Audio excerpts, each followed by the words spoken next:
Hello and welcome to, I know it's been a while, but the Jack Attack Show. I'm your host, obviously, Jack Esco. It's been a long time. It's been like somewhere around middle or late of March. Should have done some after March. The baseball. The Dodgers won the World Series, so congratulations to them. And the Tampa Bay Lightning won the Stanley Cup.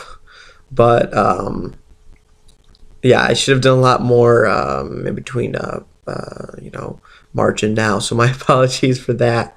But I'm here now, and I'll probably be doing a lot more as the season gets on. We'll probably doing like some wagering, some point spreads, some stuff like that. Hopefully, I have some of my friends on, but no promises on that because they live busy lives as I do as well. Today. I've been a fan of them for a long time. The Lakers are NBA champions. Like I said, I probably should have done this when this happened, but life happens.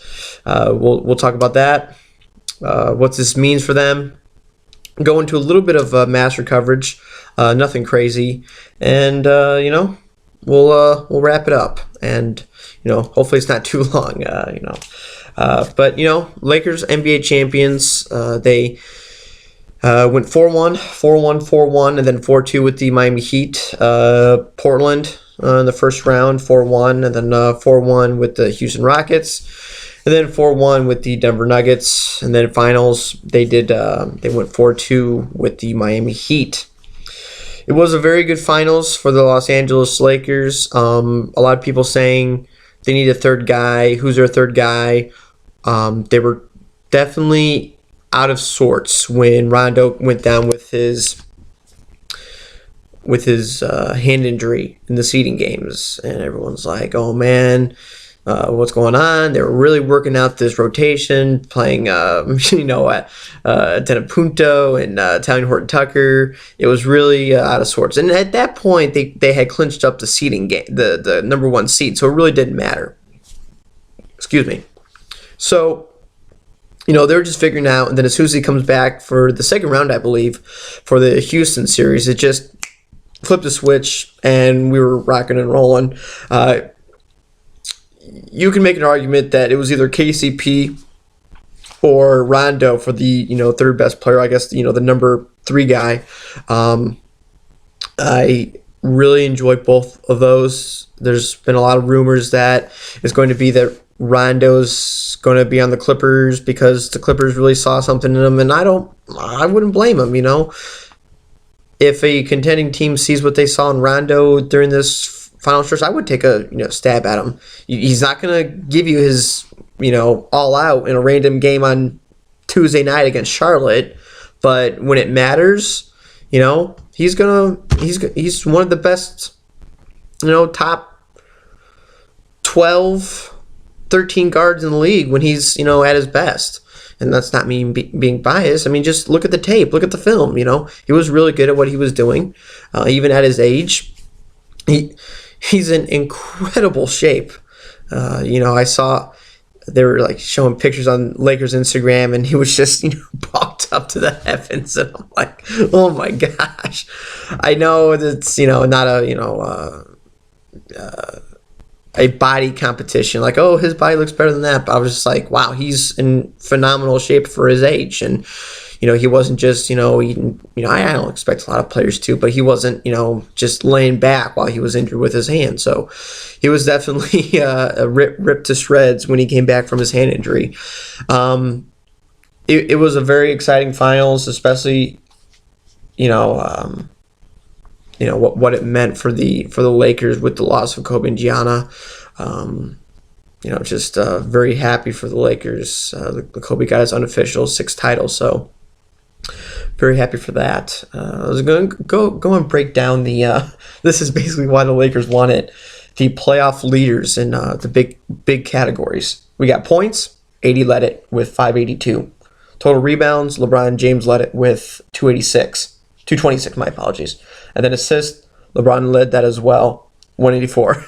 So that's just like when your guys lead those certain categories, you're more than likely are going to win those finals. I mean, you might have a couple years where the playoff leaders led those categories. You might have a couple, but then, let's say the Spurs won it and, a couple other players led, but they didn't win. But in this was like clear as day, points, rebounds, assists, all from the team that won it, which isn't really a shock at all, just showing how dominant they were before the finals and even in the finals. I'm going to talk about Pat Riley. I really respect Pat Riley for what he's done with the Lakers in the Showtime era, like the 80s. And then he left for the Knicks. No issues with it.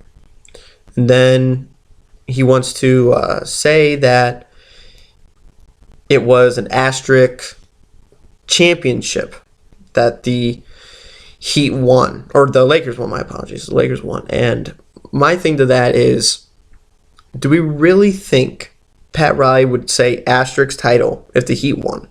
I don't think so. This is one of the toughest titles to win. I get it. Bam was out and Dragic was out, but there's been injuries in the entire history of the finals.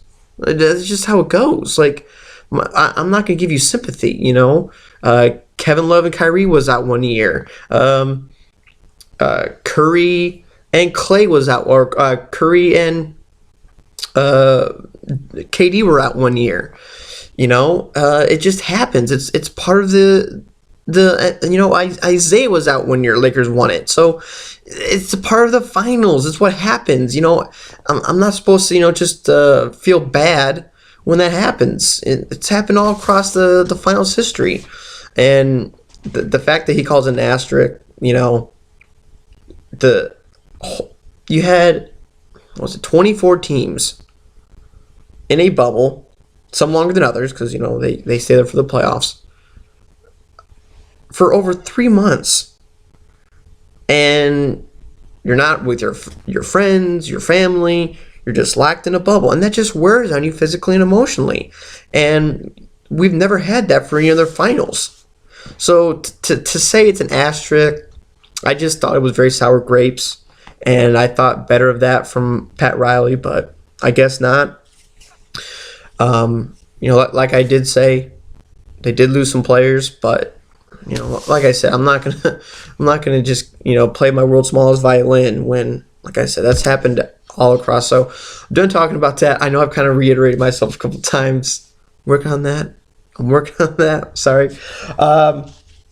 So before we go, we're going to go into a little bit of what this means for the Lakers going forward, for a couple rumors, and then after this, I'll go into the jump over to the finals and the leaderboard and the leaderboard for the final round. But what this means for the Lakers going forward, I don't think they can stand put, and this is why. You have teams getting better faster soon. Not to say that they didn't play good talent along the way, because they did. But, the Warriors are going to be fully stacked up again. You got the Nets. I know they play in a different conference, but, they could be playing each other in the finals. You never know. So it's stuff like this where I think you might need a shooter in the free agency, or whether via trade or what have you. So I think that's important. But it's always going to be for the right price. I don't want to give up on talent that's young and has potential, like Talen Horton-Tucker. I don't want to give up on that. But if it's for the right cost, whether it's someone like, I don't know, you guys will probably fill in below, like, oh, it was this guy or that guy. But I know this isn't the greatest class free agency-wise. I was just talking trade. But, free agency, you got Gallinari. I'm a little nervous about Gal, only from the standpoint of he played, 80 games this year? Probably the most games he's played in, probably 5 years? And he's a very injury-prone player. So giving him that kind of money, is he going to live up to that and play, 75-plus games? Or I guess it would be, 69-plus games, because, it's going to be a 72-game season this year. Is he going to play that, or is he going back to his old ways of playing 35 to 40 games? And it's like, oh, okay, same old Gallo. That kind of worries me. He would be a much better shooter. He would vastly improved the Lakers bench scoring. I really think that would be very smart for the Lakers to do. But on the other end, you see how the bench worked in moments last year, and they worked fine. But like I had said, everyone's going to be getting better. The Warriors aren't going to be a 15-win team anymore. That's over with. I mean, Curry's coming back, Clay's coming back. You know what they're going to do with that second pick, and either trade it for a nice player, bundle that with Draymond. Who knows? So they're not going anywhere. They are 100,000% going to be better this year. 100%.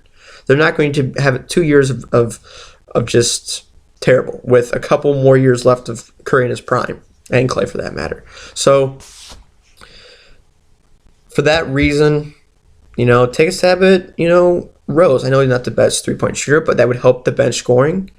Or, I don't agree with it, but, DeMar DeRozan, he is, a little bit older, would be a mid-ranger, It just all depends on what they want to do. I heard Chris Paul rumors, LeBron's friends with him, but, at the same time, it's just all about what are they willing to give up and who do they want. I know that sounds really simple, but they are going to have to make changes. You can't just stand pat, and we'll have to see how it goes from there, because free agency is coming up in a couple days. I will do a free agency special, and then the draft is coming up as well. The Lakers do have a draft pick, the 28th pick, depending on if they trade that or not. They'll probably be their last draft pick for the next 20 years, because the Pelicans have their next 10 years of draft picks. So this a fairly important draft pick. I was looking at the mock draft for the Ringer, Kevin O'Connor. The last mock draft I saw that the Lakers, he projected the Lakers to pick Malachi Flynn from San Diego State, a Mountain West product.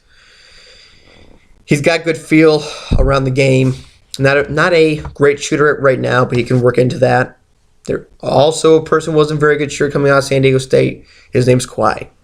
I am not saying he's Kawhi. Just calm down. I'm just saying those are just one comparison I see there. I'm not saying he's Kawhi. Just stop it there. I'm just saying.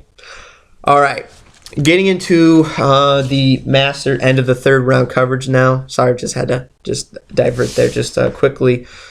A quick tangent, a quick transition, if you will. Dustin Johnson at the end of the third round leads by 16 under. Then you have Abraham Unser at 12 under. Then Carson Smith from Australia is 12 under. Then hopefully I get this name right.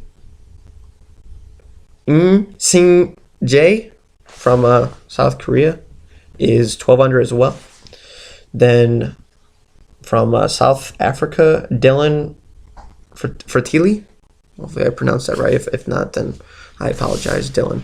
But he is 12 under as well. Or 11 under, my apologies. He's fifth. But my takeaway is I have a $10 free bet on Abraham from DraftKings to $10 to win 146 for him to win it. So that's my take on it. Hopefully he wins. If not, it's probably going to be Dustin Johnson, because he's looked pretty good of late at the Masters. I think it said he's the first person in Master history to go back-to-back rounds with a 65 score or better, which is unreal.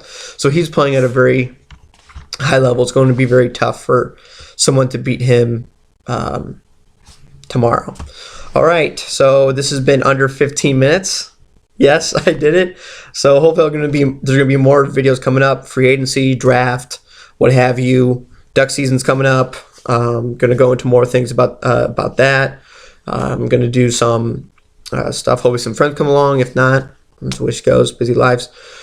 All right, hope you guys enjoyed it. Peace.